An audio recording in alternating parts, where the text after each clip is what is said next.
right, guys. My name is Brett. We got TZ Top joining us today. This is our podcast, Smoking Guns. We're going to hit it.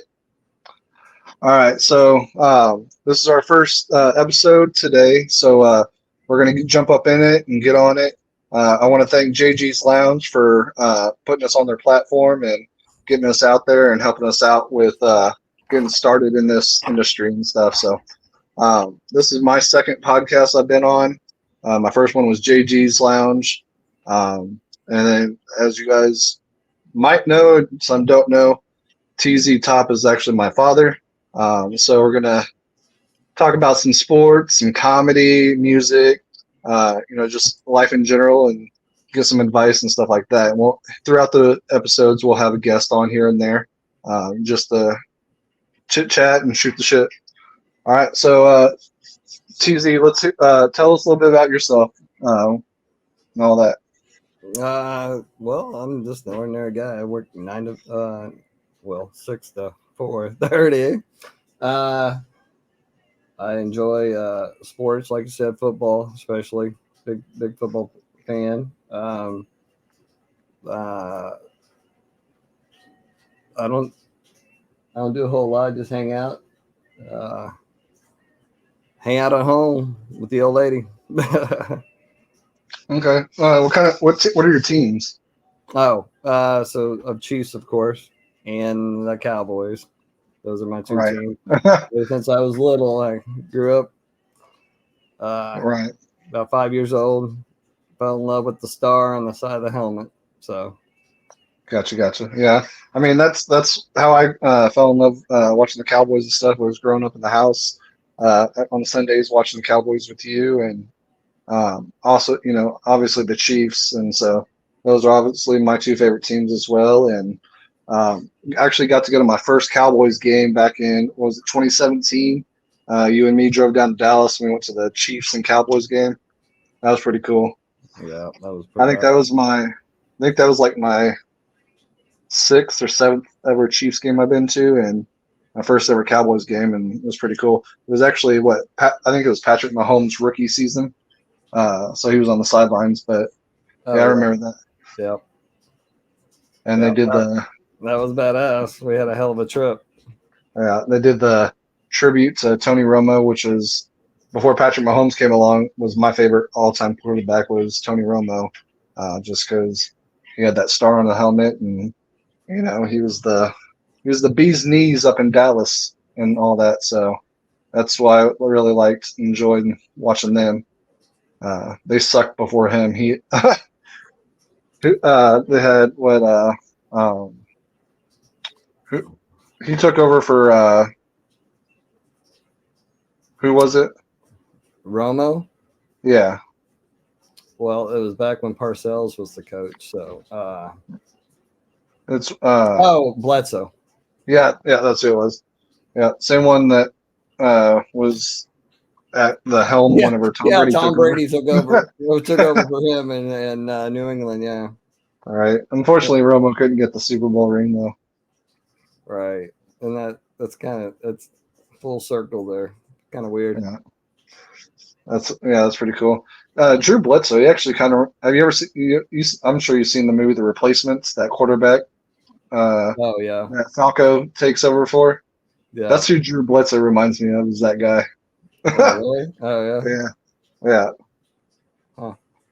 But all right. So I think the topics today we're going to go over is the playoffs are coming up this week. So we're going to talk about that, and then I think we're going to talk a little bit about that Club Shay Shay and Cat Williams interview. I think that was pretty interesting. I watched that today, as a matter of fact, and just to get your intake. I don't know if you listened to the whole thing or if you listened to some of it. It was a really long interview. Long interview. But yeah, very interesting. So, all right, you want to start with one of the games this week?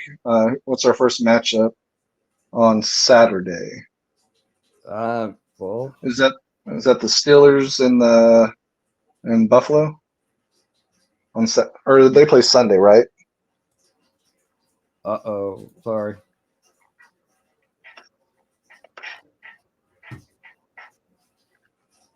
Well, I did not know we were going to go into this right away. I apologize.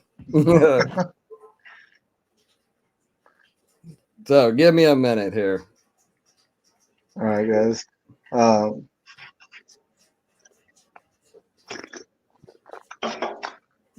I mean, we can start out with the Chiefs game if you want me to start out with that. Okay, so that's fine.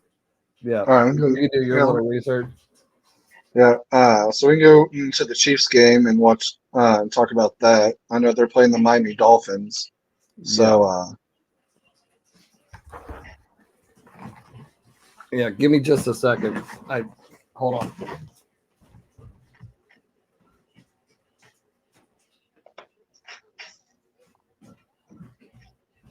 we'll be right back, guys. There we go. Sorry. And we're back. I apologize. All right. So the first game we got up this Saturday is the Texans and Browns at 3:30. Oh, Texans and Browns are first. Yeah. So yeah, well, Flacco's having a hell of a year.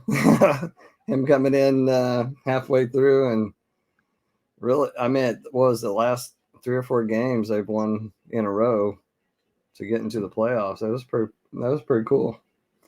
Yeah. Flacco's a beast. I remember that year he was with the Ravens, and he lit it up in the playoffs. They were coming off like a 4 or 5 game losing streak at that time. And then all of a sudden he snapped in the playoffs and just drove the Ravens all the way to the Super Bowl. So he's got what it takes to win in this league. Yeah.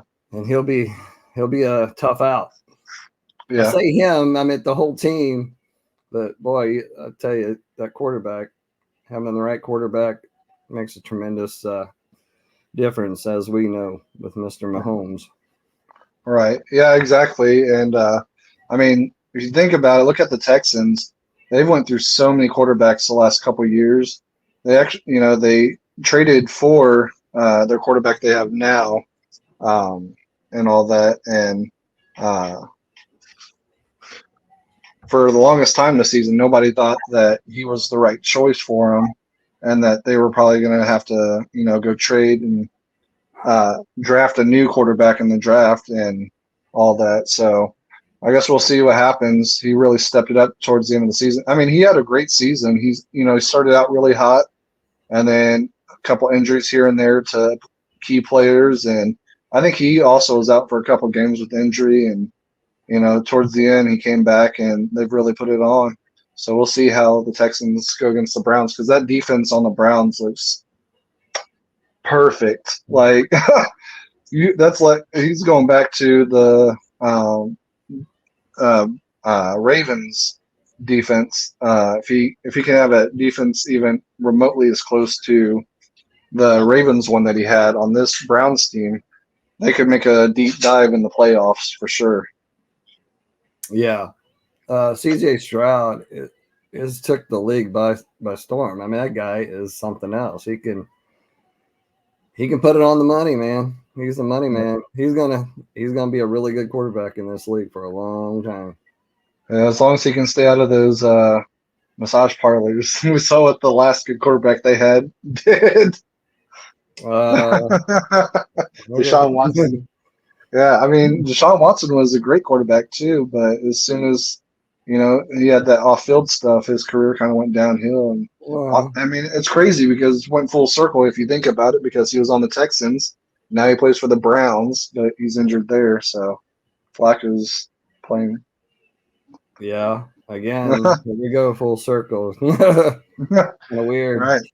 Yeah, it is crazy. So it is.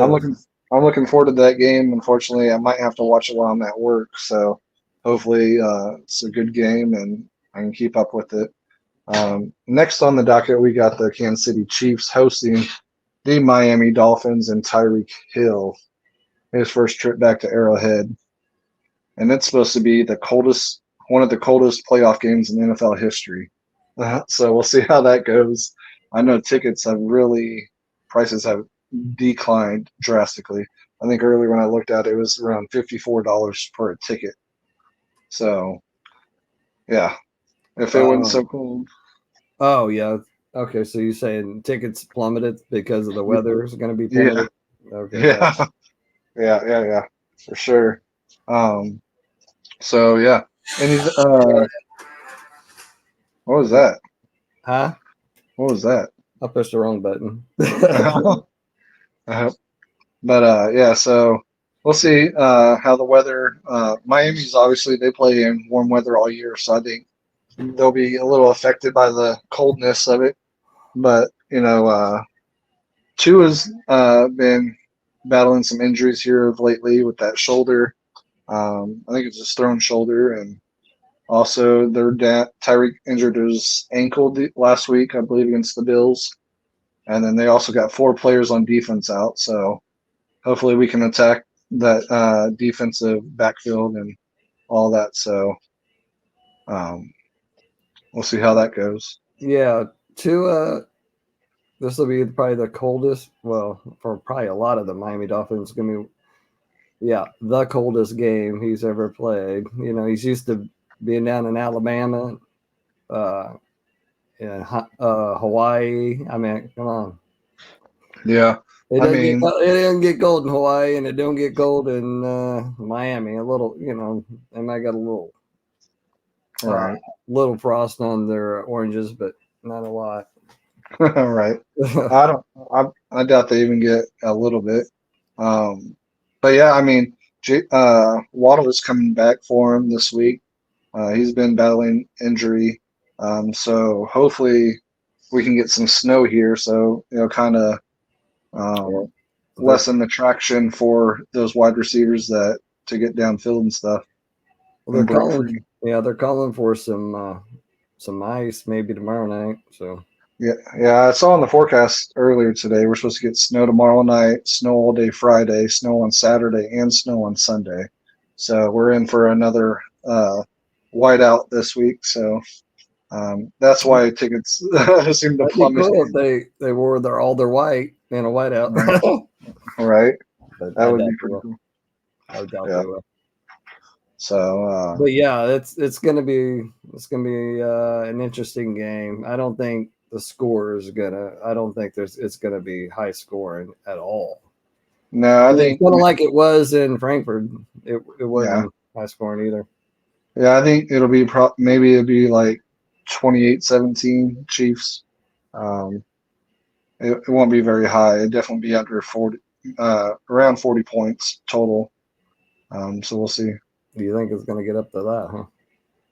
Huh? I think, uh, As long as I think McCole Hardman is getting back to his ways of being somewhat of a weapon.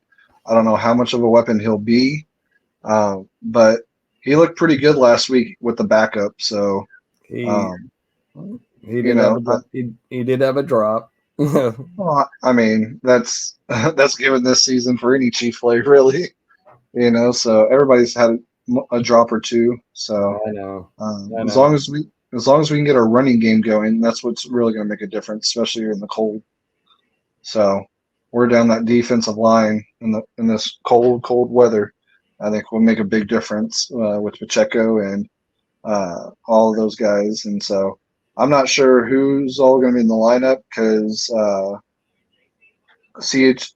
Clyde Edwards was, I think, him and a rookie are the only two that played this past week. Our other running backs didn't play, so we'll see how that goes.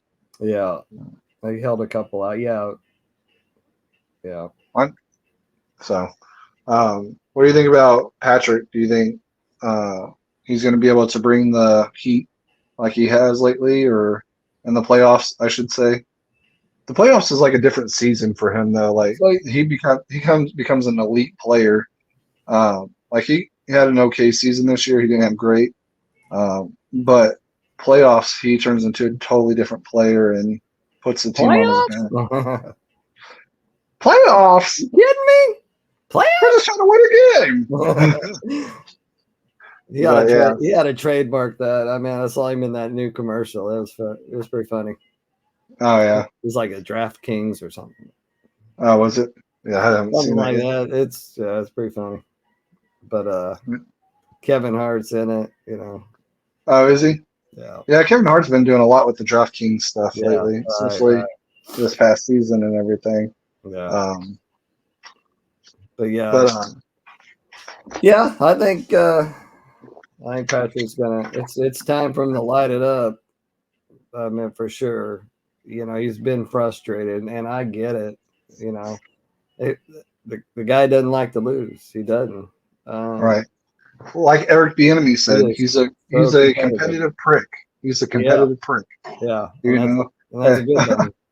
It is. It's especially if your job is to be an athlete. That's what you want. Right. And Jordan had that. Who? Michael Jordan had that. Oh yeah. He made things up in his head. About what players would say or didn't say, just so he can get a competitive advantage against them and play like he was pissed off against them. At least that's what they said. He said in that documentary. He said I would make stuff up just to get myself psyched up to go out here and kick these guys' ass. That's pretty fucking cool. Yeah, I'm pretty sure. I bet you Tom Brady played the same way. Was it 2019, 2018 when we played the Patriots in the AFC Championship? His Tom Brady's last season there, and they made those shirts. Julian Edelman made those shirts says nobody believes in us or something. Yeah, I remember him making some shirts, but I couldn't exactly remember what it was. It was something like that. Like nobody believes in us, or they count us out, or something like that. Like the underdog. Yeah. They're no please come on. You've already won 5 Super Bowls and you're underdog? No. Right. So don't give me that shit. All right. So and we were only Ford being offsides, away from winning that game. Right. In regulation. Yeah. Unfortunately, we went to overtime and lost. So, what do you think about the rumors about Andy Reid possibly retiring after the season? Yeah. You didn't tell me that, so it's pretty wild that you're saying that because, someone said that to me, but it wasn't you. Uh-huh. So the rumors must be floating out there. That's insane. Do you think he's going to call it quits if they win or if they don't make it? I think maybe if they won the Super Bowl, he would possibly. I mean, that would be 3 Super Bowl championships right there. Yeah. And I mean, I could see him calling a career after that. But if you come a little too short, I think he'd come back. You never want to end on a bad note. You want to go out on top. Yeah. Look what he's got though. They got the sporty car right in the right in the garage. I mean, come on, Mahomes is a sports car. That guy got the Lambo. Yeah. I mean, he hasn't had that in his career until now. I mean, he had McNabb. McNabb was all right, and then you had Vic. Yeah. Vic is like the middle between McNabb and Mahomes. Like he was the upgrade from McNabb, but he wasn't like that extra package you put in your Lambo. He was the stock Lambo that becomes stock. But Mahomes is that customized Lambo off the floor. Yeah. You put some extra stuff in it. I don't know if you ever saw the movie Christine. But Christine. Yeah, the possessed car. No, I don't think so. Oh, that's a good one from the 80s. But yeah, he's like a possessed car. Mahomes, yeah. Yeah, for sure. He's badass. No, I think he's more like Knight Rider. Kit. Right. But so hopefully, they can put it together. I know like everyone says, the playoffs are a whole new season and everything is different. Yeah. Everything's 0-0. Yep. Yeah. So it's win or go home, and nobody likes to go home, especially here in Kansas City. So I mean, we've been to 4 Super Bowls in the last 6 years. We've been to 5 AFC championships. I've been to 3 Super Bowls. 1, 2. Okay, yeah, 3. My bad. No, you're It's fine. late. I mean, I like the 4, but no, we've only been to 3. Right, because they won 2, they lost 1 to the Bucks. Right. So we went to 5 championships, 3 Super Bowls, and lost 2. Lost the first one to the Patriots, lost the third one to the Bengals. Yeah, so hopefully this year we can put it all together. We can go in and we can beat. I don't know. It's hard to see really any of these teams making it to the championship because the Baltimore Ravens, which we'll get to, the Ravens just can't seem to ever put it together in the playoffs. Like Lamar, I don't know if he psychs himself out, but he does not play to the elite MVP status that he plays at during the regular season.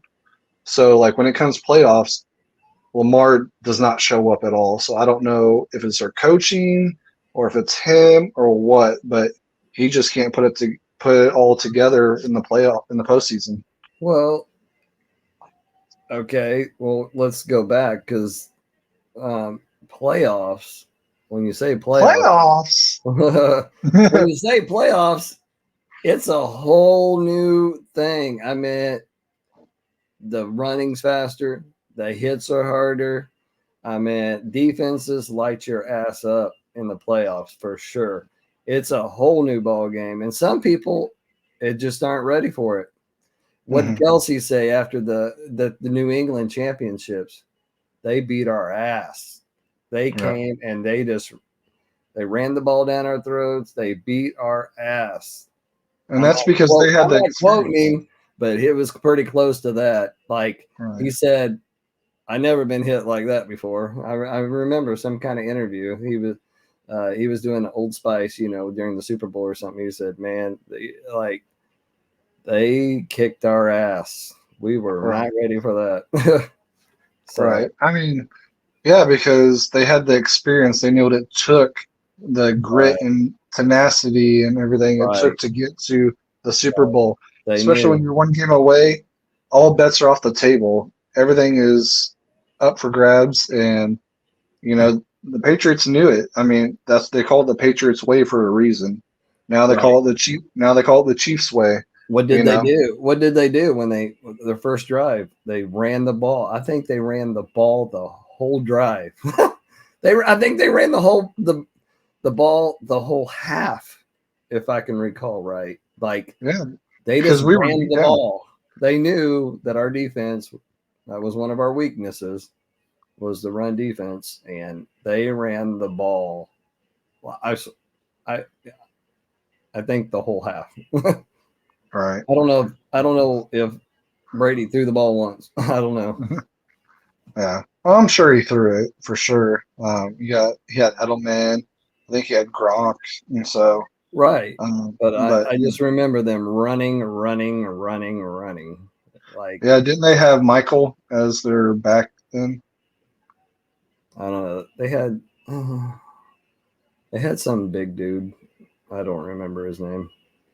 Of course, if we were gonna go back there, I would have the research up, but that's fine. But yeah, I mean, they had a couple backs. I think Woodhead was one of their running backs back then. Woodhead was one of them. Wow. And then there was I think 23. He's a big dude. But anyways, but yeah, they ran. So they knew what they had to do. They had a hell of a game plan when they came in here. Right. But as far as, again, the Chiefs this weekend, they should win. But we'll see. Hopefully everybody stays healthy. And because that cold weather makes those hits hurt a little bit more when it's cold. Sony Michel was the running back. Oh, Sony Michel was maybe. Yeah, and Tom Brady he passed it because He had a passing touchdown in the second drive. Okay. And then Sony Michel ran the 1 yard touchdown. All right. I just remember they ran it a lot. Yeah. But yeah, I mean, unfortunately, that's what it takes in the playoffs is. And I hope we run the ball a lot. Pacheco, he's angry, always angry at that ground. I don't know what's got him all frustrated with the ground, but yeah. I love the way he runs. It's awesome. Yeah. I mean, yeah. And see, that's why I think he sat out for like a game or two this season. Sorry. Chiefs have been known to really not run the running backs a lot lately. The past couple of years in the regular season, they wait till the playoffs because you want fresh legs in the playoffs because running the ball and good defense is what wins you championships. Right. I mean, if you look at it last year in the Super Bowl, that last play where we ran it down to like the 1 yard line and slid just to hold, Oh yeah. Right. First down, and then kudos to Jerk McKinnon for that. But they called it in the huddle. That was the right. That's what I'm saying. Like, kudos to him. He could have ran it in for a touchdown, got himself a Super Bowl touchdown, but instead, selflessly, he slid down at the 1 yard line, let the clock run out. Well, if he knew it was good for him, because that was the call that was played or play that was called. Right. But I mean, you know how players are. They get that money whenever, for scoring touchdowns and stuff like that, especially in big games like that. They want that payout. But, obviously he. The ring is prettier than a damn record. So. Right. So not a lot of people could say they scored a touchdown in the Super Bowl, though. That's my point. So. Right. But I love McKinnon, but yeah, he's not. McKinnon's not dumb. He knew what he was doing. Looks like he's on IR right now, so that's why he hasn't played. Yeah. Well, he's a good back. Yeah. He's done really good for us, that's for sure. Oh yeah, definitely. I don't really remember him with the 49ers, but I remember him in the Super Bowl when we played him. Yeah, he was part of that dynamic. Really? Yeah. Yeah, he was with them when we played him in the Super Bowl. Huh. So, I think luckily enough, we got him 2 years later. So he's won 2 Super Bowls with us. So. Yep. He's a good back. No, he's won 1 Super Bowl. One Super Bowl. Yeah. For some reason, I keep thinking we've already won this year. Wishful thinking is what I like to call it. Well, hopefully your prediction comes true. Yeah. So that would be crazy because of the season we've had. Right. I mean, would Beach go? Told you. You know what I mean? Told you. Yeah. Even though we're dropping all these balls, we still won the Super Bowl. Yeah. All right, so we're going to move on to the next game on Sunday at noon. Is the Pittsburgh Steelers at the Buffalo Bills. So how do we see that one playing out? I actually think the Steelers have a good chance of winning, even though it is in Buffalo and it's going to be cold weather. But Pittsburgh already plays in cold weather in Pittsburgh. It's not a very far flight for them, so they won't have a lot of jet lag and stuff like that they have to deal with. It's probably like an hour flight from Pittsburgh to maybe 2 hour flight to Buffalo. Really? Over there. That far? On the map, it seems so close. Well, that's what I'm saying. I said maybe 2 hour, but possibly just a 1 hour flight because Buffalo's way up at the top of New York. It's like that far. Right. That far. Right.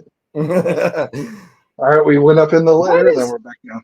Why does the flight take so long when it's just like that far? Why is that? I don't know. But yeah, so I don't know. Unfortunately they're gonna be without JJ Watt or TJ Watt. JJ Watt too. He won't be there. Right. He might be in the stands. We'll see. Well, not if his brothers not playing.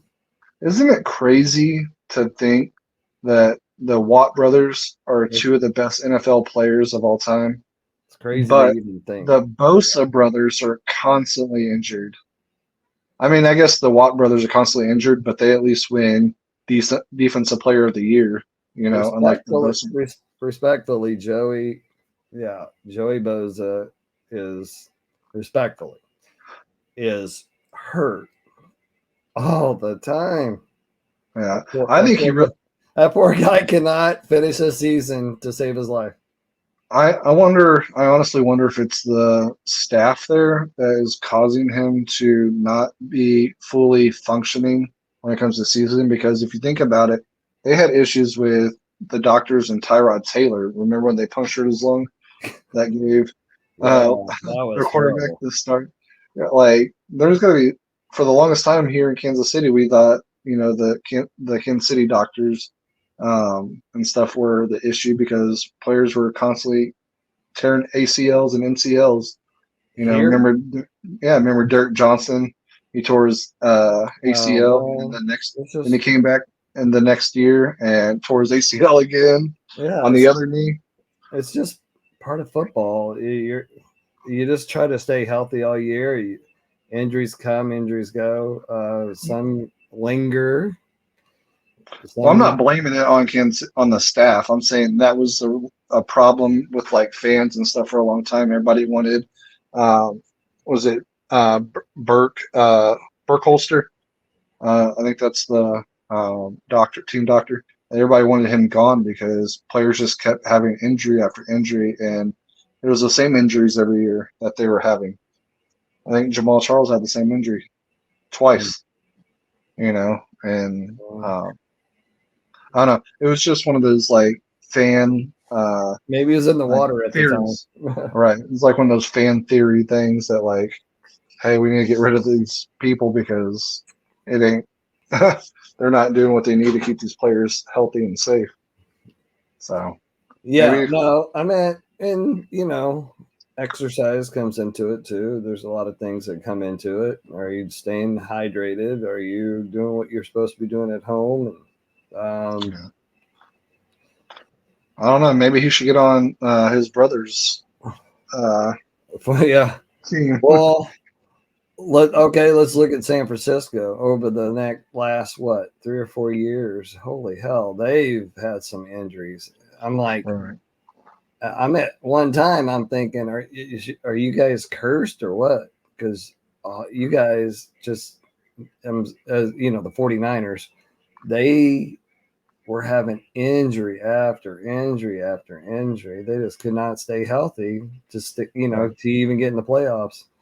Yeah, but we'll get back to them. We'll get to them after we get through these games. We're going to talk about the Ravens. We're going to talk about the 49ers to cap off the playoff series. So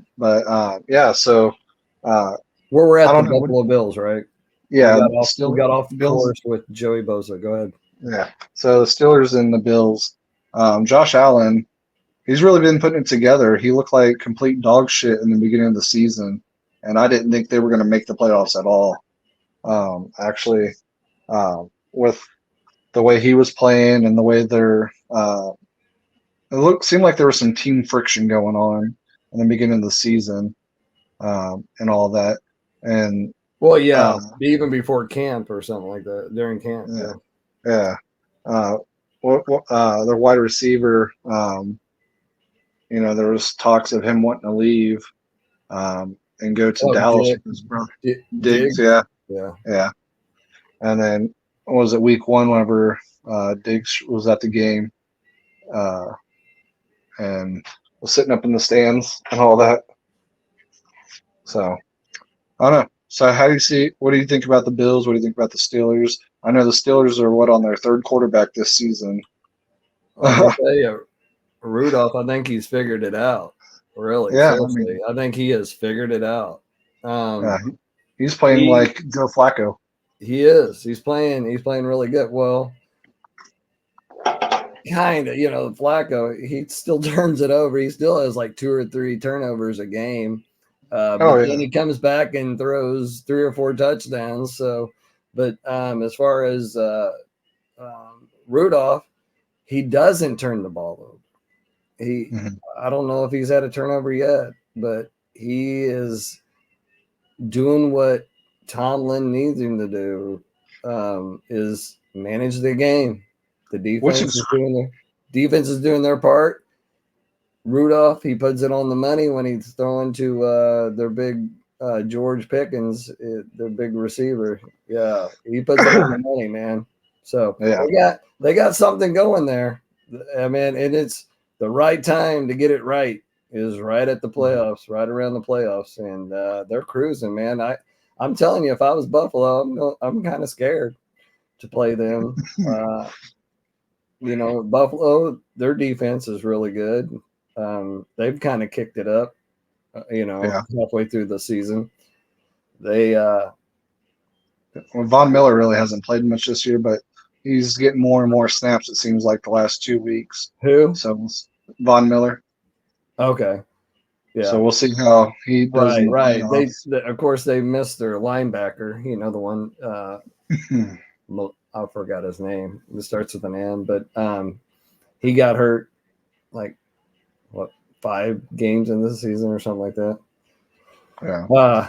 But yeah, they miss him, but they're still rolling. As far as Josh Allen, he's kind of like Flacco. He's turning the ball over, doing several turnovers, but then when the game's on the line, he brings them through and wins the game. It's pretty wild how that works. It's amazing that that's why I say that defense is pretty tough.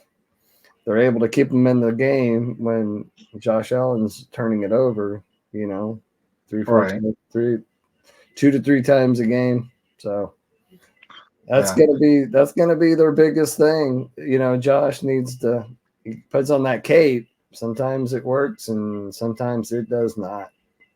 Well, let's hope let's hope and pray this week that the cape doesn't fly. I would love to have to surpass them for the first time in 3 seasons we've had to play them in the playoffs. Yeah.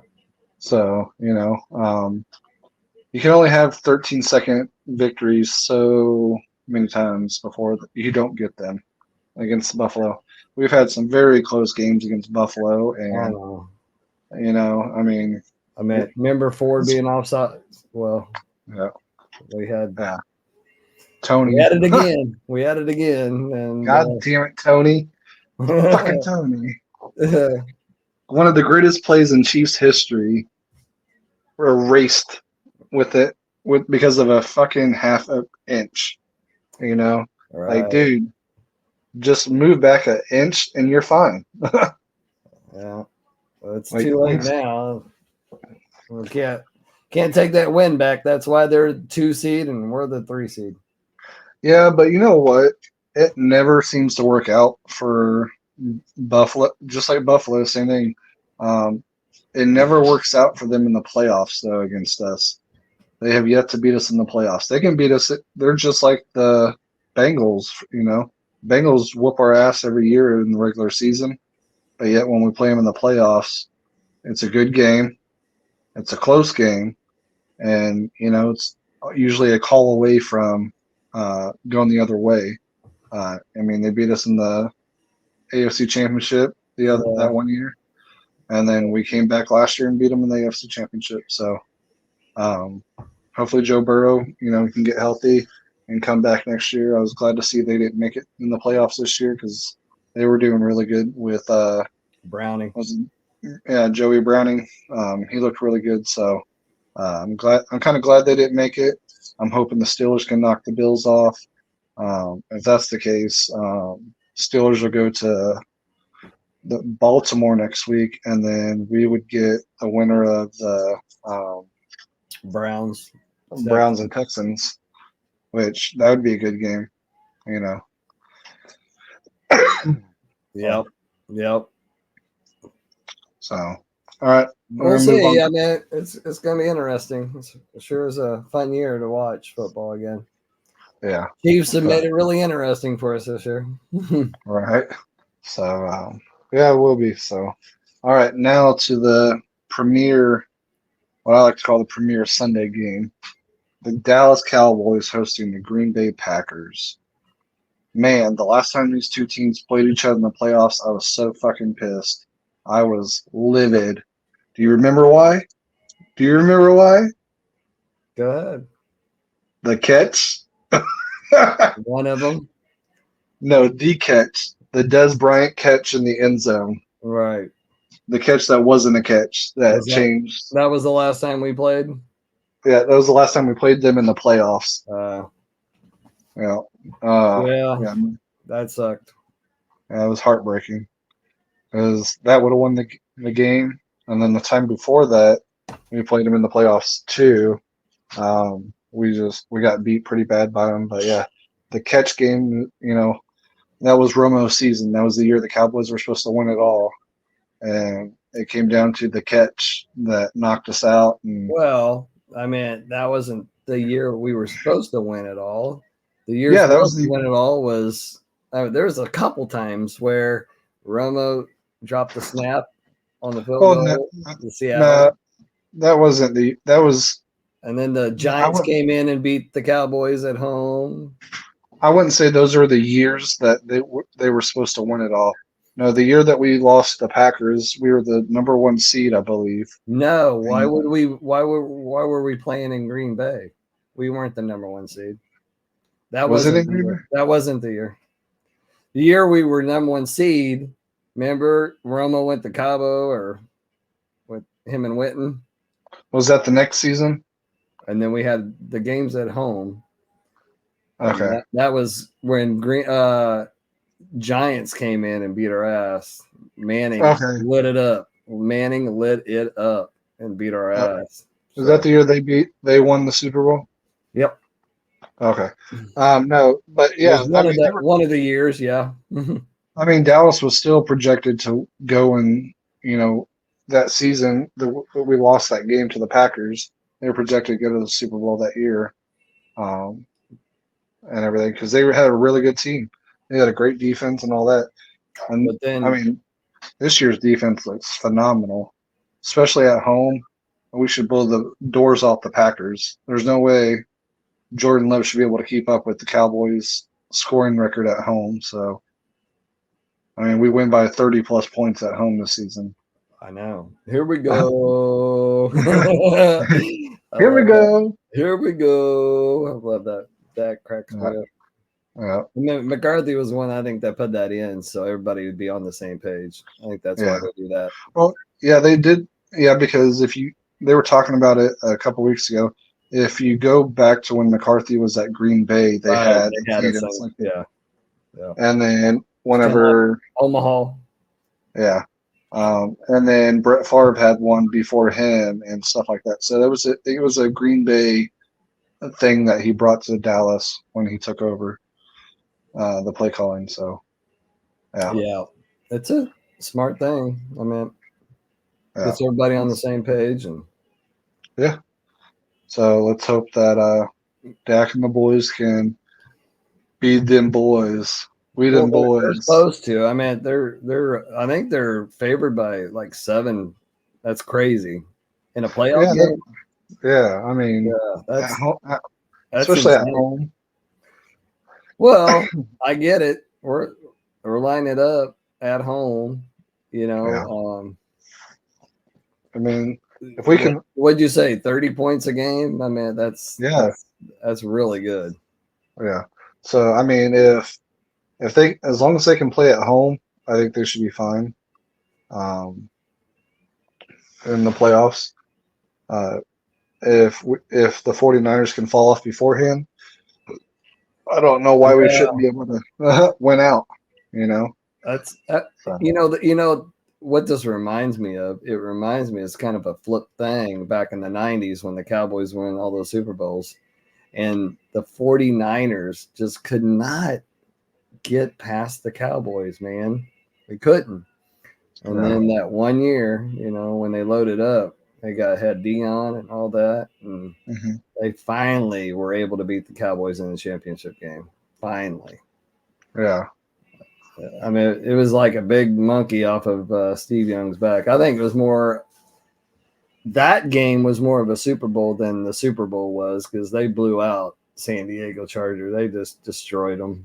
So that was more like Steve Young's Super Bowl was beating the Cowboys and getting to the Super Bowl. Yeah, for sure. And if it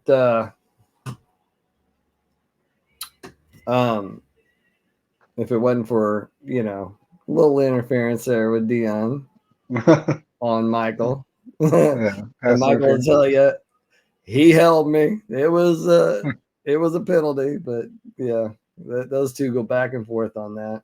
That one pass, that one play. Two of the all-time GOATs. Yeah. Yeah. So. But yeah.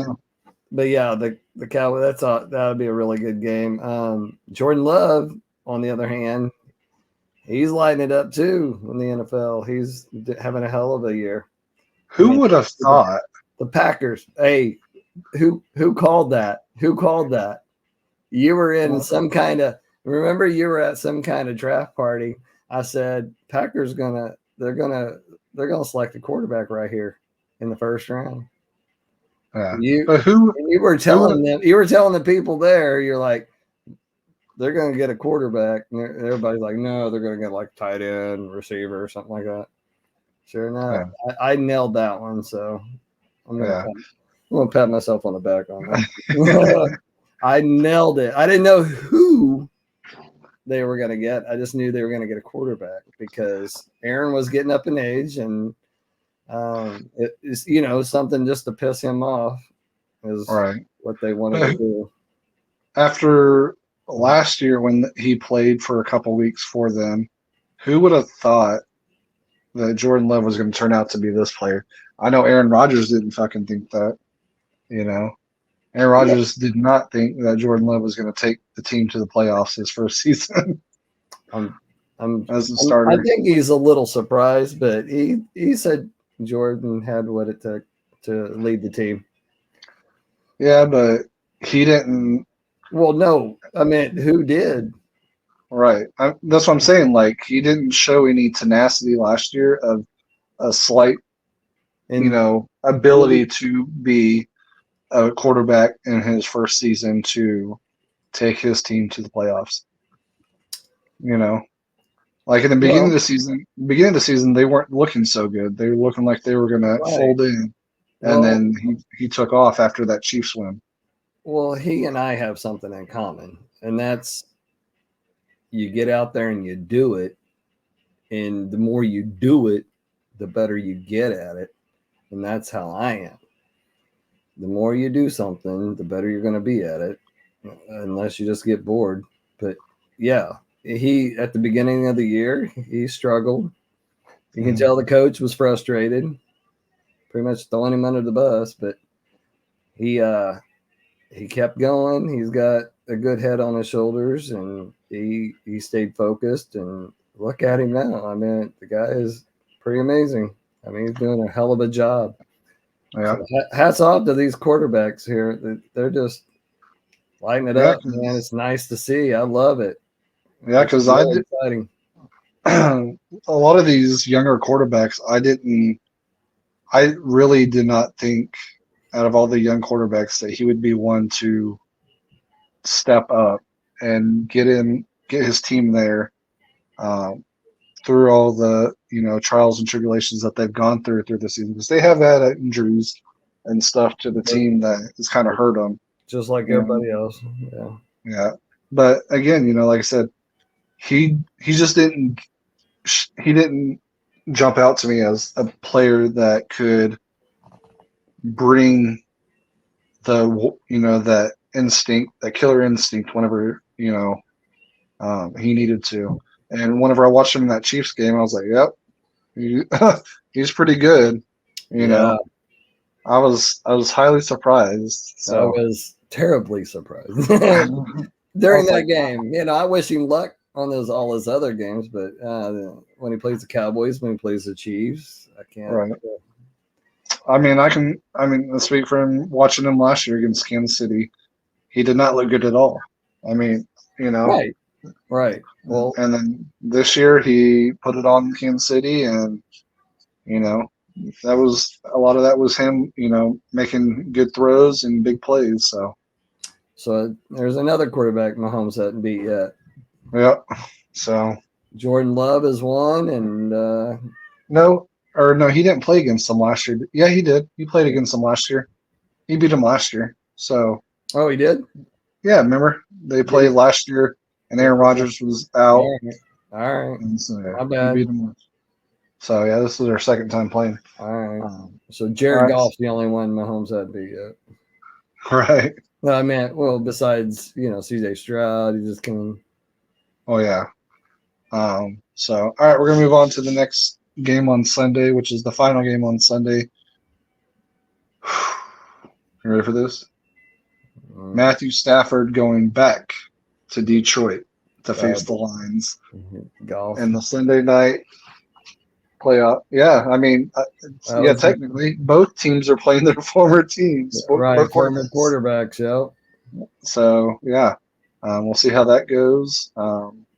What's your thoughts about that? Because Detroit looks really good this year. Yeah, so who doesn't love their coach? He is just off the charts. We're gonna bite some kneecaps off. Right, he's awesome. I love that. Did you see the pictures that they posted earlier this week of him when he used to play? He had the long hair. Oh yeah.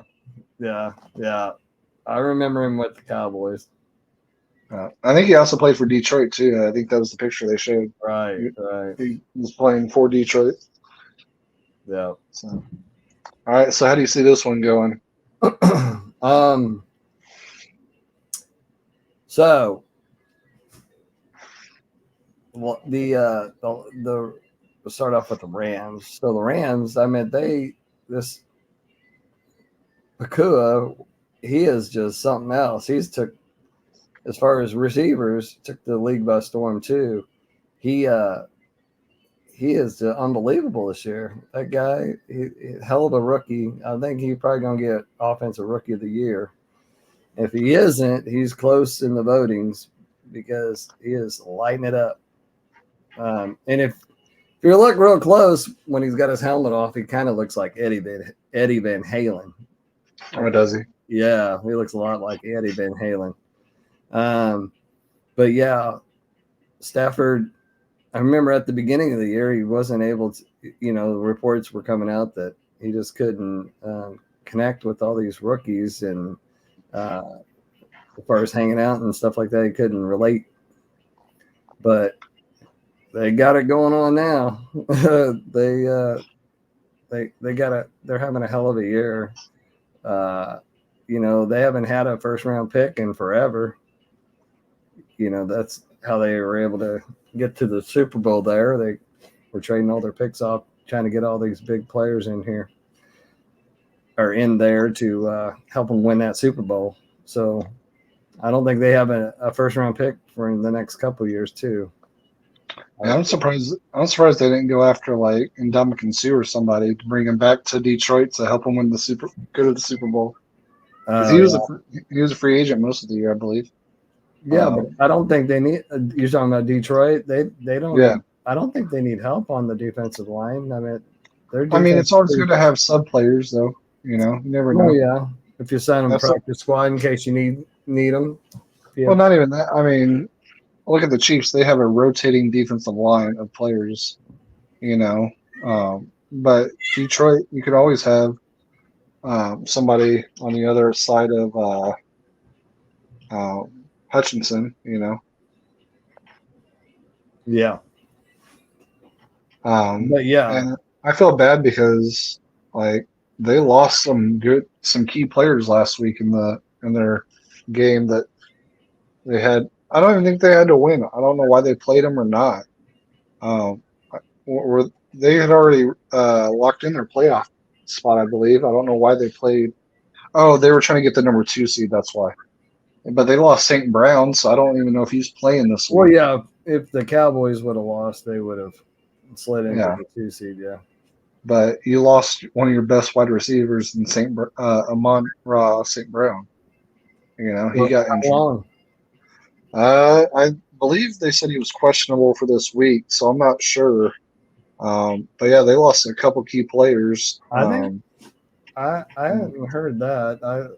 Yeah, he got like a knee injury or something. Right, but I didn't hear that he wasn't going to play.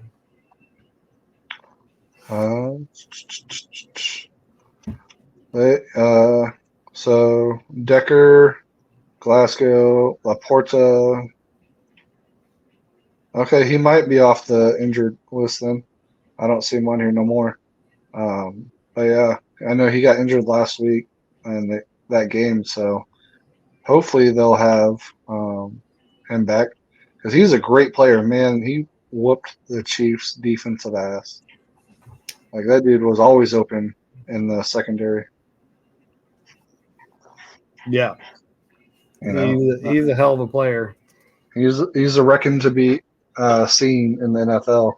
I think he'll be a top wideout here in the next 2 years. He'll be one of the big known wide receivers. Yeah.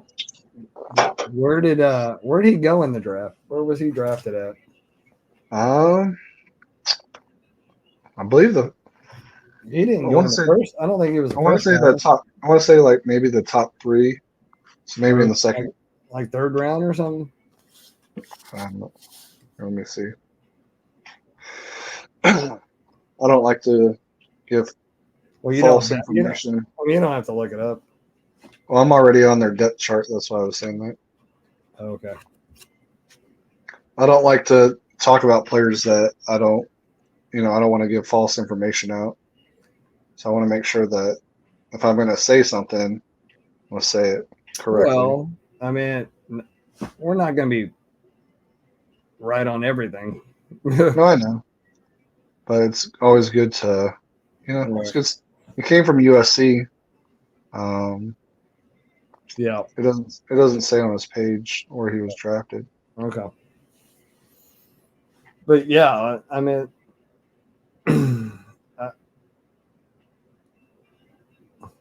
I just don't know why maybe the Chiefs didn't pick him up and draft him.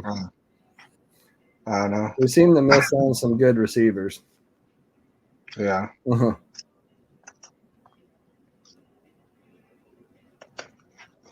I mean, we got a good one, Rashee Rice. Yeah, he is good, and he's, I think he's going to be the next year. I think he'll be our number 1 wideout, but we really needed a number 1 this year. Unfortunately, we didn't get one. Yeah, he should be better next year. So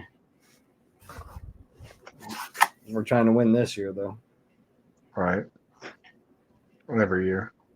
Right. Yeah, let's be honest about that.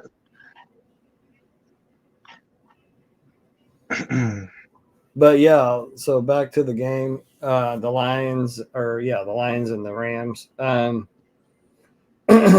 Lions are excuse me. The Lions Sorry about that. He was the 7th pick in the 4th round. Yeah. See that? Yeah, I mean, that's crazy. He was a diamond in the rough.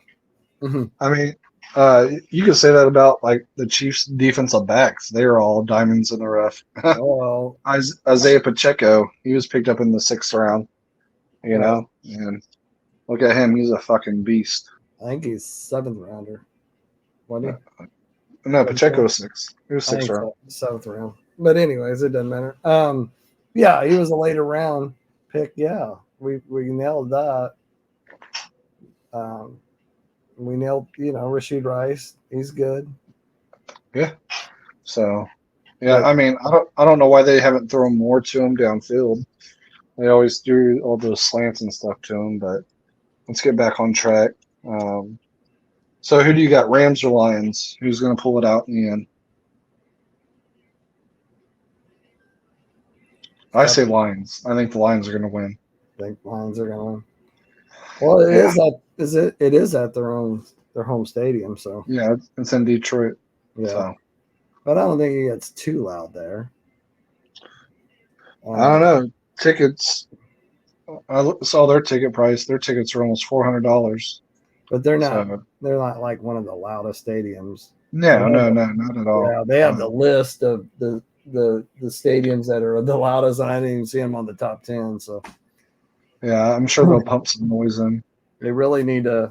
They really need to turn it up. I mean, this is the playoffs. You don't get the Lions in the playoffs very often.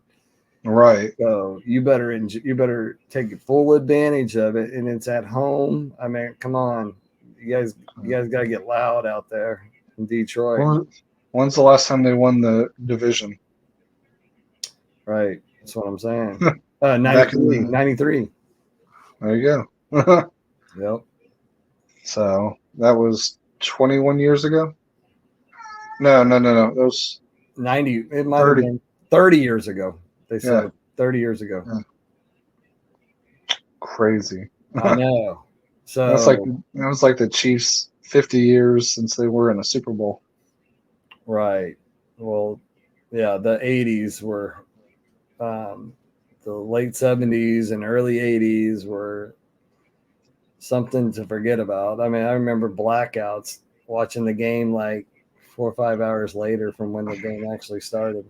Which is crazy because I remember specifically during the Tyler Thigpen era and all those guys, I specifically remember Chiefs having blackout games because they didn't have enough people. But when you look it up online, it doesn't show any blackouts. Yeah. But I specifically remember them blacking out games because nobody was watching them. I don't remember that because, through the Schottenheimer, when Schottenheimer started, that's when it all blew up. And the attendance was just off the charts. They were selling out every game, every year. I'm talking about the early 2000s and stuff. Right.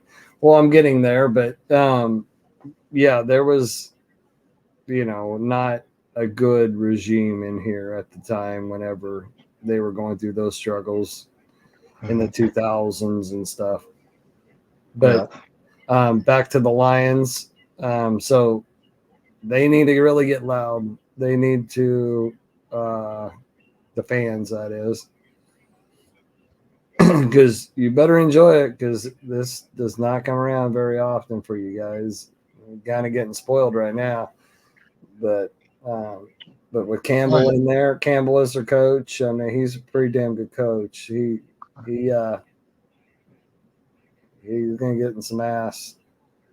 Mm-hmm. And I think you're probably right. Detroit pulls it off, but I'm telling you, the Rams are not gonna lay down. I mean, I don't know if Cup's playing, but if they have Cup and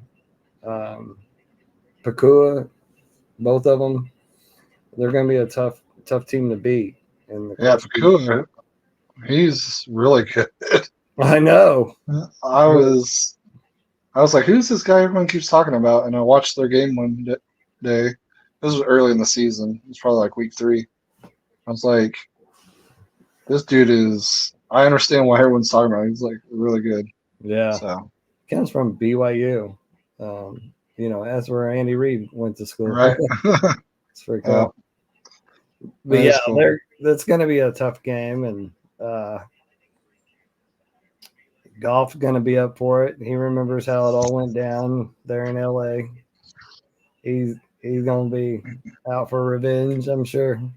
All right. Yeah. You shouldn't have traded me type of performance. Right. So I mean, he got them to the Super Bowl. They just couldn't do nothing in the Super Bowl. If you remember that. The Rams against it was what was the final? Like 13-6 or some shit like that. It was weird. Yes. It's a horrible Super Bowl to watch. Just horrible. Yeah. Who wants all that? I mean, defense is cool and all, but man, you want some offense, damn. Yeah. All right, so we're going to go to the final game of Wild Card Weekend, which is the Philadelphia Eagles at the Tampa Bay Buccaneers. I didn't know I would be saying that because of the two teams and the quarterbacks. How in the hell are the Eagles at Tampa Bay? See, this is where I think they need to switch the playoff seeding and the system is because there's no way. It was like a couple years ago. Don't get me wrong, I love Dallas, but there was no way Dallas should have been hosting a playoff game like a couple years ago. Well, if we'll just go back to a couple years ago when Tampa Bay won the division, like a 8-8 record or something. So there was one year, I forgot who it was. They had a losing record, but they won the division. Because, it was so stupid. And then they were hosting a playoff game because they won the division with a losing record. It's weird. Dallas was like that. Dallas was hosting a playoff game a couple years ago with a horrible record, and I don't think they had a losing record. The NFC East is a tough division. I don't think there was a losing. It was a down year for NFC East. But I can't remember who it was. I don't know. But I know Dallas hosted one a couple years ago that they shouldn't have been hosting. Right. It was a fluke of a game, and they got the shit beat out of them. Right. So. But yeah, back to this, the Philadelphia Eagles at the Tampa Bay Bucks. I don't know. Baker Mayfield looks pretty good right now. I mean, he seemed to put it all together last week in that performance to win out, and I don't know. Who's their number one wideout right now? Is Mike Evans even playing? Yeah. I haven't seen him in their games this year. Yeah. He's doing really good for Baker. Okay, downfield throws, they're doing good. Good. But go ahead. I'll let you finish on your thoughts. I was gonna say, who's the leader on their defense? Oh, I haven't watched any of their games this year. I just saw the highlights of Baker, and he looked really good in it. Kind of looked like his old self, his first two seasons at Cleveland self in that game. But I don't know who any of their defensive players are because I haven't watched any of their games this year, so I don't know who any of their key players are. Yeah, it's tough if we're not in the Tampa area because they haven't been on any televised TV games, or except for like that I even know of. They get one primetime game. Everybody gets one primetime, I think. What was it, a Thursday night game or something? Probably Thursday and Monday. I don't remember. And I've watched, I think, every game this year that's been televised in this area. But and I don't know that I've seen a Tampa Bay game like you said. I don't know. I mean, it seems like their defense is keeping them in the games. That division down there is just god trash. Awful. Yeah, it's god awful. Atlanta, fucking Carolina, New Orleans, Tampa Bay. Yeah. Oh my god. Their division really stinks this year. I mean, anybody could have won that division. Except Carolina, of course. But it was come down to the last weekend on the division of who was going to win it. There was a 3-way. Wasn't it? Didn't Tampa beat Atlanta No, or was it New Orleans? New Orleans beat Tampa. They were going to win the division if Tampa lost, but Tampa won against Carolina, like 9-0. I believe the score was. Yeah. So I think the Eagles are going to blow them the fuck out. Yeah. 46-0. Yeah. The Eagles will beat them. Mm-hmm. And we don't even know if the Philadelphia Eagles, their wide receiver. Oh, yeah. I think he might be out. I haven't seen it. They've been very quiet about it from headlines. There's been no headlines that have come out about it. But yeah, I haven't seen any updates on him, whether he's going to be in or not, or what's going on with that.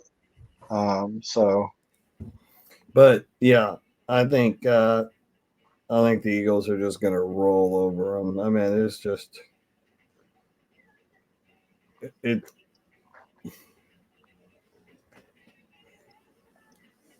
I mean, if the Eagles lose this game, what kind of year are you going to say they had? I mean, that is just they started off hot. Remember, they were what? Mm-hmm. They were undefeated for a couple weeks. No, well, yeah, but then they lost the one game after was it 8 weeks or something? They lost one, and then they won a couple more, and then they went on like a 5 or 6 game losing streak. They couldn't. Something happened. Something happened in that building that everybody was saying that AJ Brown was being toxic and stuff. Oh, really? Yeah. And that's why. Because they had it all going on, man. They were beating everybody. And then all of a sudden, they go on like a 5 game losing streak. It's just unbelievable. Unbelievable. I mean, they barely got out of Kansas City with that win, and then they went on a losing streak. Yeah, don't remind me. That was crazy. But hey, I'd rather beat them in the Super Bowl and lose in the regular season too. Yeah, I know. But yeah, it's kind of weird how their season. It's almost like they had a curse or something. Yeah, I mean, I honestly think maybe something was going on in the locker room. Yeah. From my understanding, the comments Jalen was making, like everybody wasn't on winning, something like that. Yeah, I mean, like I said, there were comments and statements going around that AJ was being a diva in the locker room because he wasn't getting the ball enough and stuff like that. And, then he comes out and makes a statement that after he made a players only meeting the day before the game that Saturday, and told everyone we all need to take responsibility. You need to take responsibility. I need to, and all that. And then he goes out the next day in a meaningless game and hurts his knee. But from what I'm seeing online, they're pretty hopeful that he'll be able to stick it out and play on Monday night. So it gives him an extra day. But you got to think about Jalen Hurts as well. He injured his throwing hand, dislocated his finger. Yeah, did you see that? Yeah, it hit the dude's helmet. It was all like weird, man. It was all jacked up. That looked disgusting. Yeah, if he can't throw that long ball, I don't know what's going to happen. So, I guess. I don't know how. I mean, it looked like it was way out of its joint or some shit. It was horrible. Well, yeah, I don't know how he's going to grip and throw that ball. Yeah, I don't know. Maybe he'll wear a glove or something. That seems to be the thing to do is tape it up and wear a glove. Yeah, you're going to have to. I mean, you sure don't want, respectfully, Mariota in there because he's not the same quarterback he was when he beat the Chiefs with the Titans back in the day. We'll just say that. All right. But yeah, so what do you think is going to happen in this game? You think I think Eagles going to pull it out? Yeah, or the Bucks going to shock the world?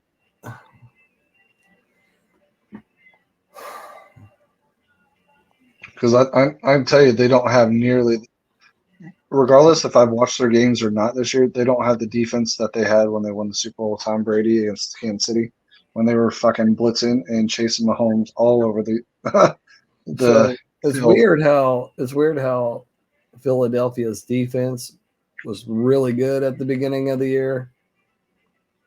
I don't know what the hell happened, but their defense now is like one of the worst. It's like 31st in the run or some shit.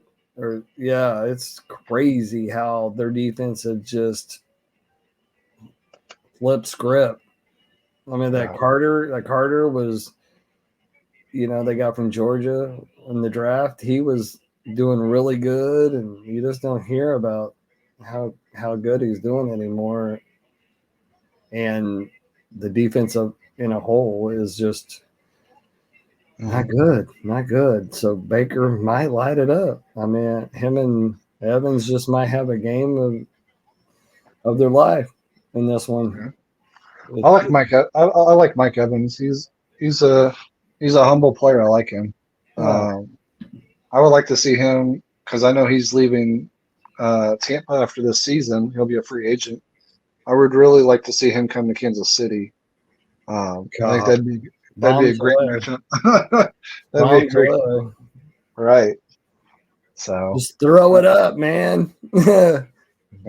Like this. Brett Veach definitely needs to get somebody in here. I mean, all Mills has 50-50 ball. You're gonna win most of the time. And the thing that really makes me mad is there's some wide receivers that are available right now that we could have gotten for the playoffs. Sammy Watkins, I know he's been injured. Even when he played for us, he was injured all the time. But come playoffs, he showed up and showed out. All you need is somebody to even be a decoy. That way you can get somebody like Travis Kelce open or Rice open. But fucking sit in VS, dude. He needs to sit. Like, he is not what we paid for. He looks like he's the Wish version of what we thought we were getting. Well, I don't know what happened to him. He used to be decent, and he's had really good playoff games. So hopefully, he gets it together in the playoffs. That would be great. A lot of fans forget about all these in-season drops and and this and that. If you do really good in the playoffs, just show up in the playoffs. I mean, look. Oh yeah, I mean, look at Shark to Clark. He shows up in playoffs, man. All right, go ahead. I was gonna say. I mean, look at There's my cat. Charco. Charco's the wrong side, buddy. Nobody wants to see that in. But the wide receiver that caught the famous helmet catch in the Super Bowl against the Patriots from Eli Manning, they said he dropped every damn pass in practice all week. Yeah, and they were scared to throw him the ball. And the biggest moment of the game, he threw them the ball and fucking thought he was gonna drop it. Ended up catching it against his helmet. Amazing, right? With Harrison draped all over him too. Yep. So that was really cool. I'll tell you another thing that really upsets me about teams and stuff like that. L'Jarius Sneed is one of the best corners in the NFL. He's one of the most targeted this season and allowed 0 touchdowns. And, I mean, look at Jamar Chase. He's still salty as hell. All can be after the game. He had, 18 targets? I want to say it was I don't think he had very many yards. I know it was for sure. It was definitely under 100 yards, but 0 touchdowns. They asked him in an interview this week, who do you think's going to win the Super Bowl? He said, anybody but the Chiefs. He just can't stand this Chiefs, huh? Yeah. I mean, they came in a Burrow head and got burrowed out. Well, because he keeps talking smack on our players. So. Right. But he said that there was nothing about the Chiefs defense that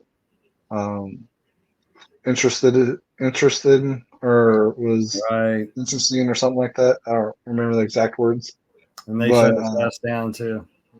Yeah, that's what I'm saying. L'Jarius Sneed, he had half his targets were catches.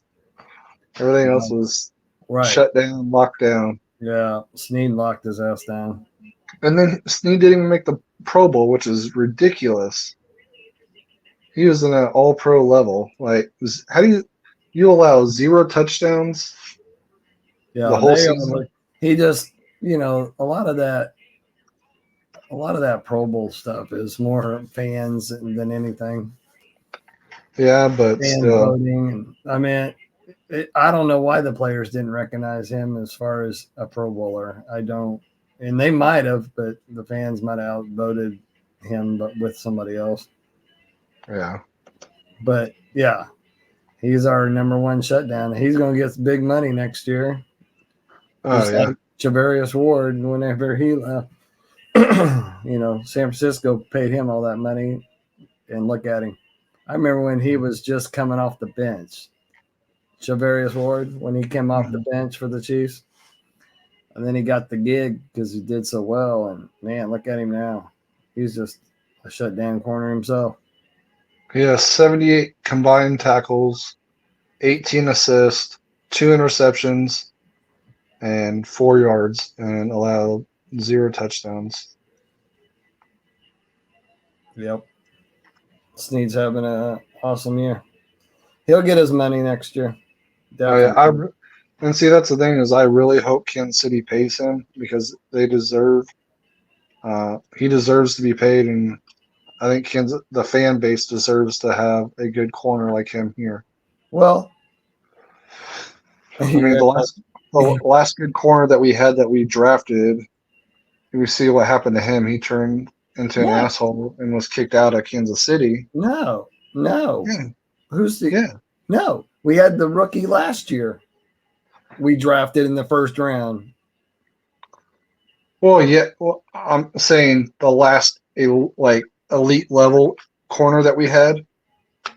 No, the one we got, the rookie, is an elite corner. Yes, I understand that. From last year. I'm saying whenever it came to signing. Oh, the big contract? Yeah. Oh, yeah. We sent him off to where did we send him to? Was it Oakland? No.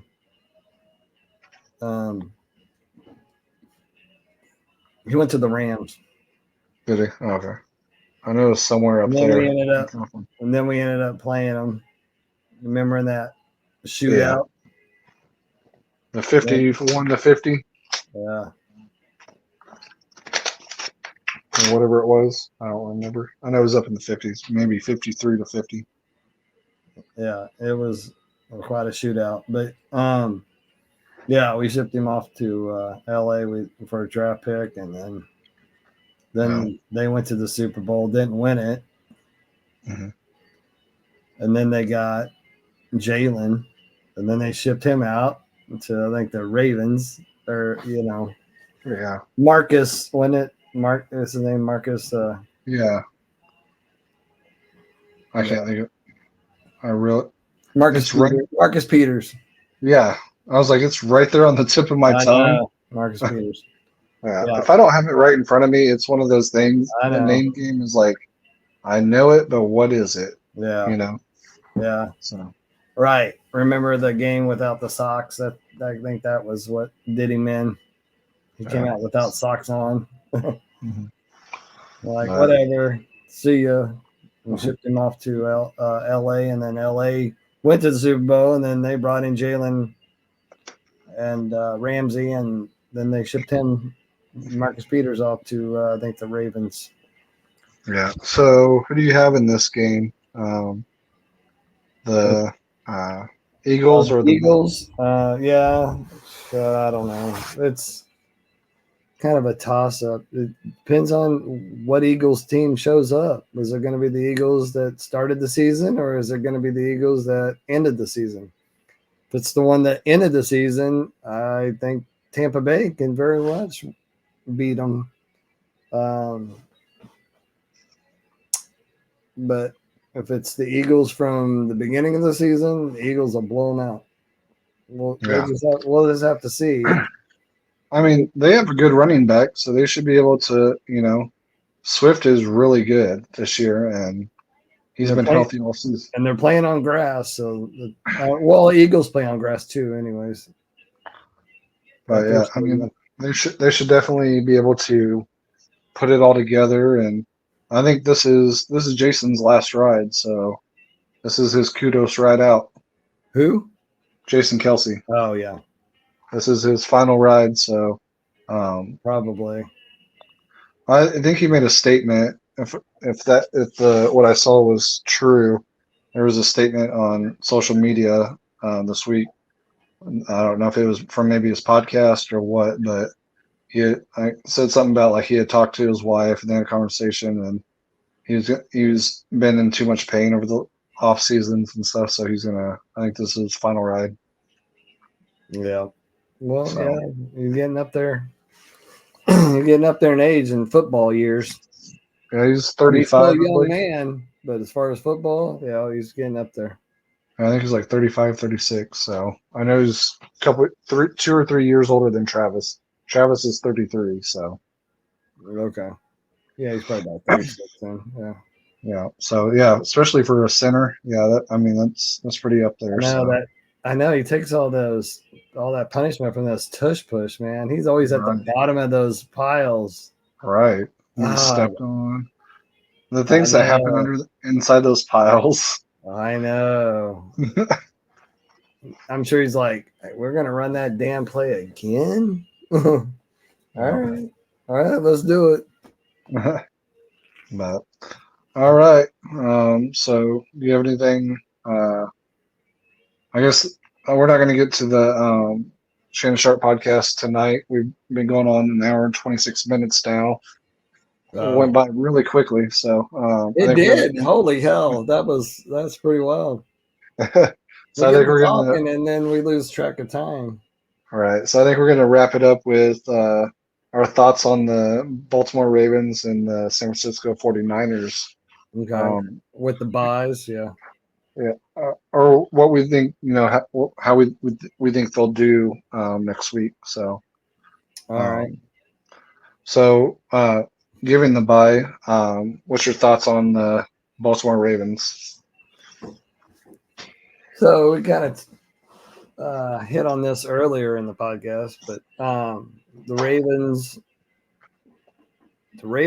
are really good. They got a really good defense. They got an awesome coach.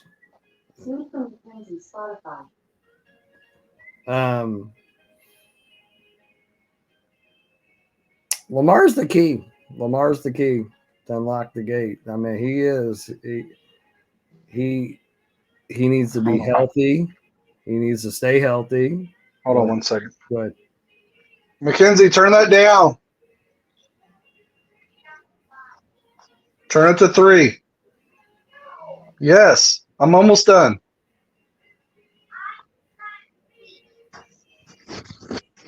Sorry. But yeah, so yeah, go ahead. No, yeah, so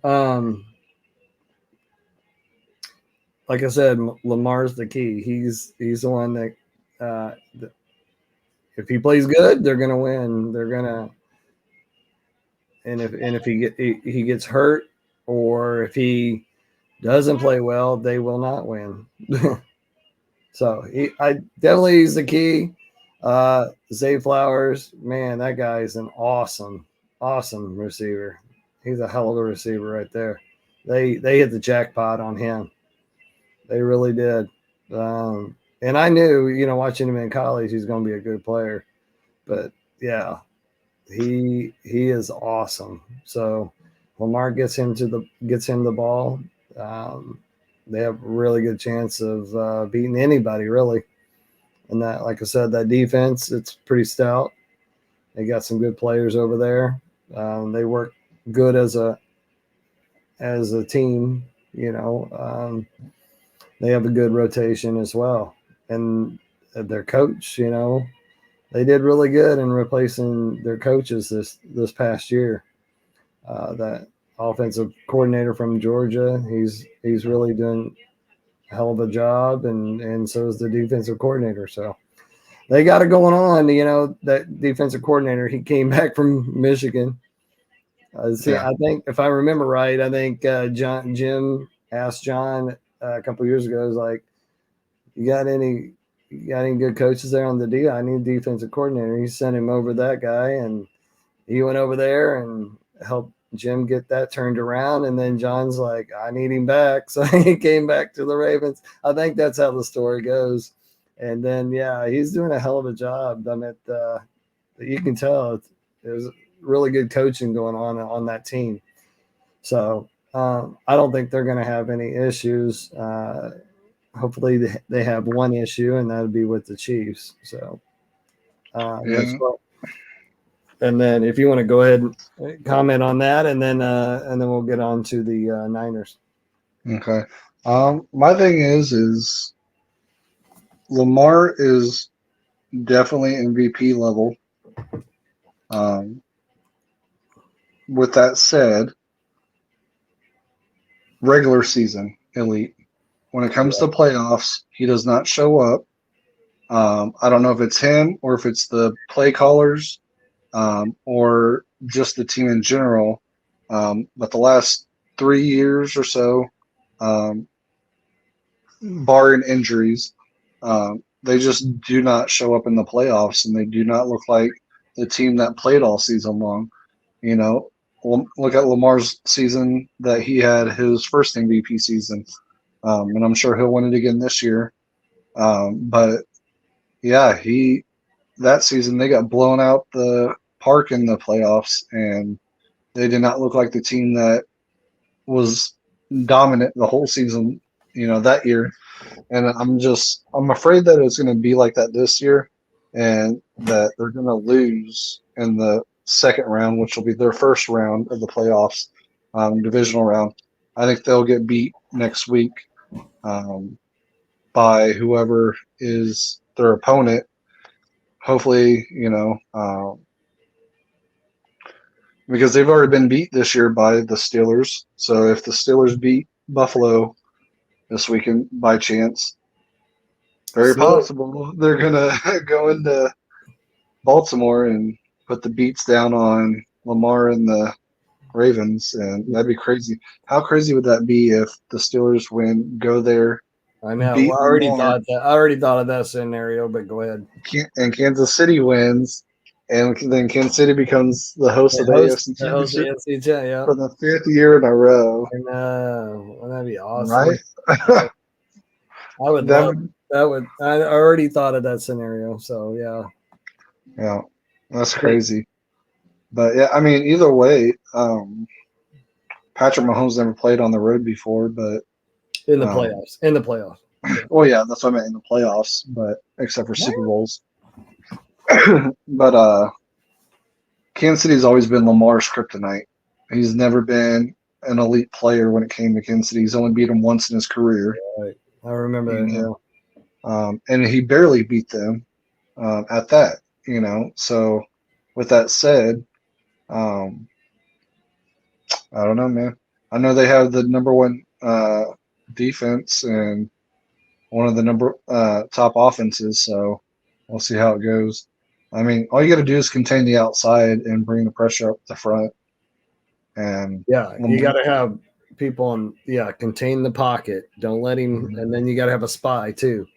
Yeah, you got to have a spy on Lamar, otherwise he's gonna run. Yeah, so for sure. I mean, that's what Kansas City does best, is blitzing those corners and those safeties. So those are always good spies. But I would definitely try and figure something out, is to contain him in the pocket and make him throw. If you can make him throw the whole game and not be able to run, if you can shut down their run game with Lamar. Right, but his receivers are getting open. They're getting separation. They're getting open. So he's been just having a heyday throwing the ball. So yeah. I mean, I will give him that. His throwing ability has improved, but it's still not where it should be as an elite MVP quarterback and stuff like that. Because once you hit him once or twice good in the pocket, he starts looking to scramble out of the pocket and stop throwing, because he feels like the pressure's always on him to get hit, and so then his throwing ability just goes downhill, because then he tries to make throws that he just possibly cannot make. He's definitely not a Patrick Mahomes type of quarterback that can throw sidearm, underarm, stuff like that. So Lamar, I think, is just, he's a one technique quarterback that has the great ability at that, to get out of the pocket and move it downfield. Patrick Mahomes is the opposite. He is a phenomenal throwing quarterback with the ability to get out of the pocket and make big things happen. And that's the one thing that is so unique about Patrick is he doesn't need to run, but when he runs, it's always a spectacular play. You go back to the playoffs a couple years ago against the Titans when he made that, was it like 45-yard run down the sideline into the end zone? Last year he made the run in the Super Bowl on 3rd and 15 to get the first down and keep the drive alive. Right. Lamar, or at the end of the Jets game when he slid at the 1 yard line to win the game. Yeah. So, it's just everything you got to know. I mean, I get the argument. I mean, if you're in Baltimore, you're like, oh my God, he's the best thing since sliced bread. So, and then you can't win in the big games, so that's the problem. Right. So that's my take on it. I hope I'm wrong. I hope that he can make it to the championship and can lose to the Chiefs. I mean, with all due respect, I hope they don't see him in the championship. I mean, my thing is I want him to have that monkey off his back of he can't win when the pressure's on, because he hasn't won in the he has not won in the playoffs. I know, but why? I think he's 0-3 in the playoffs. Why start now? I said. I know, but I don't want to see the Chiefs face them because that defense. If I can talk, that defense. I think we'd struggle with that. Their defense, our offense. Now, our defense is gonna. If we can score 20 points, 25, 26 points, we win because our defense gives up like 20 points a game. Is the highest, I think. 20, 21 points a game is the highest they gave up all year. So we can get our offense. No, we got beat by the Broncos 26-13 or something. Really? Yeah, the Broncos beat us the worst this season. So all right. Well, that sucks. But still, I mean, if we can score 28 points, we're gonna win. We'll win. Right. So, but all right. Last but not least, the San Francisco 49ers. I'll start with that. Okay. Brock Purdy. Wow. He is a spectacle for sure. Going from Mr. Irrelevant to a starter to taking your team all the way to the NFC Championship in your rookie season, when no one even thought you would even get a chance to play a snap, because they had Trey Lawrence as their quarterback, and then you also had Playboy. What's his name? Garoppolo? Yeah, Jimmy Garoppolo. Last year? Yeah, that's what I'm saying. Oh. And then you surpass both of them and take the starting job. And who'd you say before? Who was the other quarterback? Trey Lawrence. Trey Lawrence, yeah. He's now with the Cowboys, but nobody gave him a chance. Mr. Irrelevant. They just thought he'd be the backup on the practice squad and stuff. But he took the team by storm, took the league by storm, took him to the NFC Championship. Only reason in my humble opinion, the only reason they lost the NFC Championship was because they did not have a quarterback to throw the ball. He injured his arm and could not throw the ball. Had to stay in there because the other quarterback got hurt that came in the game. Right. So, I mean, yeah, he if he wouldn't have stayed healthy, he was the key. Yeah, he was the key. And once he got hurt, it was over. I don't care. They had 4 quarterbacks. He was the key, and for them to win that game. Yeah, and that's my point. Is I'm fast forward to this season, he looks phenomenal. Like he looks better this year than he did last year, and I think honestly, and it hurts. It sucks to say it, but I think they have everything it takes to beat Dallas and whoever else in the NFC this year and go to the Super Bowl. I don't want them to go because I'm a Cowboys fan, and for one and two, um, that would be they could win their 7th title if they went.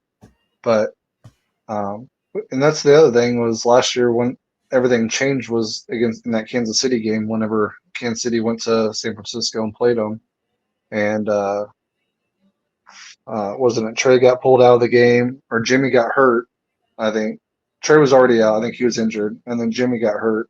And they put Brock Purdy in, and then that's when the Christian McCaffrey game was his first game there, and yeah, I mean he drove the team down the field for a touchdown in his first drive in the game against Kansas City, and they had the number 1 defense, and we put 42 points on them last year. So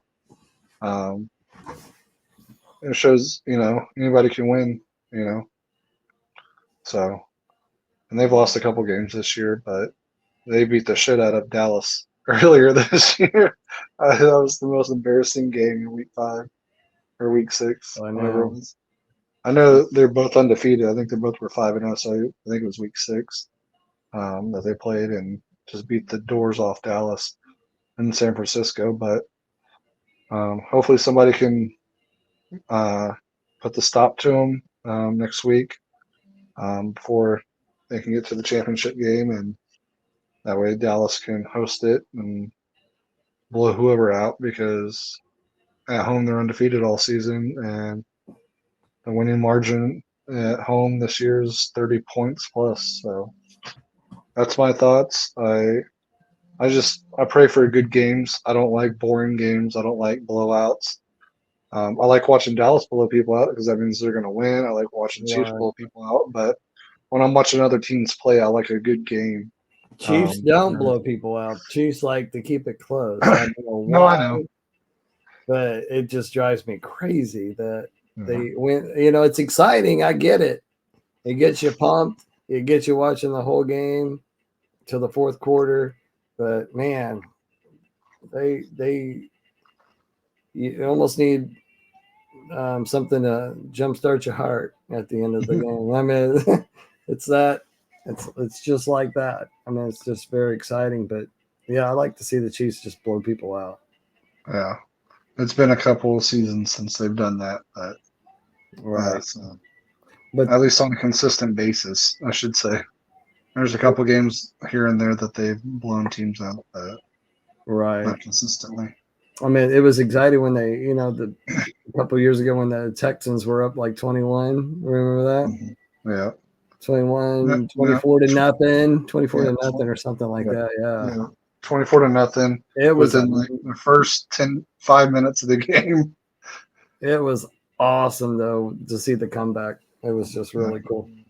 Was it 52 to 20? I don't know. I'm not even going to try to guess. I have no idea. But all right, go ahead and give us your thoughts on San Francisco. The Niners. We'll close it out. I'm not a big fan of the Niners, because of the Cowboys. Right. Yeah. And the whole Kittle F the Dallas. Yeah. What the hell was that? Yeah. And that was the shirt that who was it that wore that? Wasn't it White? Wore it back in the NFC Championship back in the 90s against Cowboys.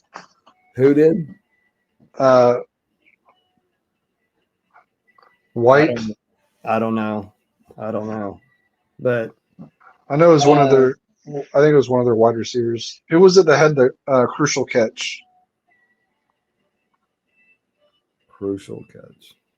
Remember the catch in San Francisco against Dallas? Dwight Clark. That was back in the 80s. That was way back. The catch. It might have been back in the 80s or something. I know it was one of the. I watched it as a kid. No, the shirt. Oh, I don't know. It was one. It was a picture of him in like a retro shirt. It was. The catch is Dwight Clark. Joe Montana did Dwight Clark. Right. But anyways, so the Niners, They did really good again with the coaches. When their coaches got shipped out, they brought in really good coaches again. So coaching is very, very important, in this league, and that.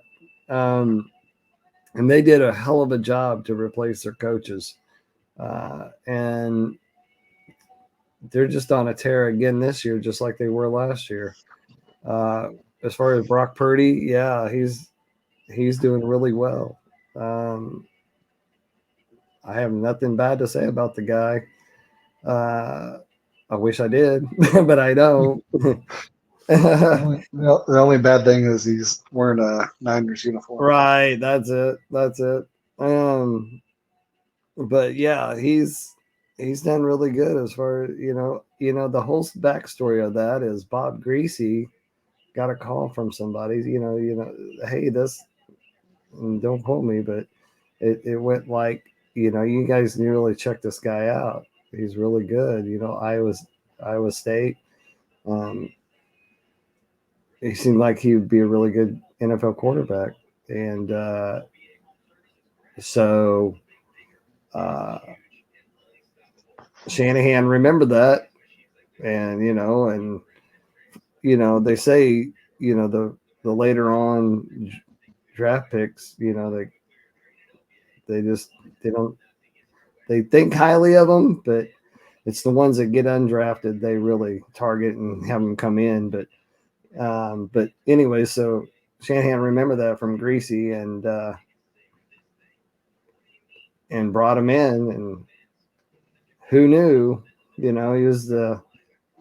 he was the practice quarterback there for a while, and like the Niners do, they had a lot of injuries last year, and he came in with 5 or 6 games left in the season, just lit up the whole league. And it was that Kansas City game. He came in for Jimmy Garoppolo, and then I think he started the next week. And yeah, I mean, he wasn't the backup. I think he was the third quarterback. Yeah, Trey Lance, and then Garoppolo, and then him. So Trey Lance. I don't know why I said Lawrence. Yeah, Trey Lance. Yeah, Trey Lance was already out injured. Right. Trey Lance started the season. Garoppolo came in. He got hurt against Kansas City, and then they put. And Trey Lance, I was like, who's this Brock Birdie guy? Just like trying to make a joke about his last name. Right. And I was like, who the fuck? What? And I was like, there he goes down the field, scores a touchdown. I'm like, Jesus Christ. Either our defense sucks really bad or this guy's pretty good. And turns out he's actually pretty good, so I mean, we'll see, like I said, the playoffs, run faster, hit harder. If he gets hurt, they're in trouble. I mean, well, I like the new rule for the playoffs where they can have a extra quarterback on their squad for the playoffs. Yeah, so that really helps out. Any team really. I wish they would make it like maybe 6 players you can add to your squad for the postseason. Just prevent anything like that from happening. That way you have like an extra lineman, extra running back, extra quarterback, extra wideout or something. Yep. Yeah. So, but yeah, so the Niners, they should be all right as long as they keep Purdy up and healthy, because like I said, he's the key. He is the key for them to succeed in the NFC. Yeah, I mean, they battled injuries a lot this season. You had Christian McCaffrey had injury. Deebo Samuel's had injury. George Kittle obviously had injury. He has injuries every year. Yeah, I don't know. Kittle can't stay healthy, man. Yeah. I mean, Joey Bosa gets hurt more than he does, but Kittle gets hurt. Kittle gets hurt a lot. Which was crazy because Joey sat out for like the first couple games this year, didn't he? And he sat out for like the first 2 games. So you're talking about Joey Bosa from the Chargers? Or not Joey. You're thinking of Nick Bosa. Yeah. Well, I'm talking about Joey Bosa. Yeah. From the Chargers. He's You always said Bosa, and we're talking about the 49ers. So I know I went off the rails a little bit. I went to Joey Bosa because I cannot believe that he gets hurt so much. So. Yeah, so does Nick, which is crazy. I don't ever remember defensive linemen getting as injured as those 4 defensive linemen do. JJ, TJ, Nick, Joey. 4 of the most elite defensive ends, linemen, whatever you want to call them. In NFL history. TJ hasn't been hurt a whole lot. Yeah, he's been hurt a couple times. Yeah, he's been hurt a couple times. I know this year. Yeah, but he's not. He doesn't miss a whole lot of games, is what I'm saying. No, but it is amazing. Like you said, the D linemen or the defensive ends. I don't know what it is, man. They get. I mean, look at Frank Clark. You know, right. It's just. I mean, just last injury, TJ, he was just standing there, and his player hit him in the knee. Yeah, so that's what injured him. All right, well, that's gonna wrap up this episode of Smoking Guns. I'm Brett. That's TZ Topz. Right, guns up. All right, we're gonna be the Red Raiders, I guess. Well, smoking guns. I mean, what else are you gonna do? Right. So, all right, guys, we're gonna hit you out. When's our next episode? I think we're gonna do 2 weeks from now is when we'll do the next episode. Oh, 2 weeks. Yeah, so I think we're gonna start out with every 2 weeks and see how the views go, and if people want some more of us, then we'll bring them more. But for now, just with everyone's schedule and stuff, I think we're gonna go ahead and do every 2 weeks. We'll pop out an episode. Well, hopefully we're talking about the Chiefs again by then, right? Winning it, right? Winning a couple playoff games. Yeah, so hopefully. Next episode we'll go over it'll be divisional round. So hopefully we win.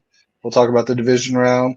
If not, we'll recap the Chiefs season on that episode, and we'll look at the championship games and see what's in store for those. Hopefully, Kansas City and Dallas are both in the conference championships and going on to the Super Bowl at that point. So we'll do a special episode on that, and I'll catch you all later. Peace. All right. Peace out.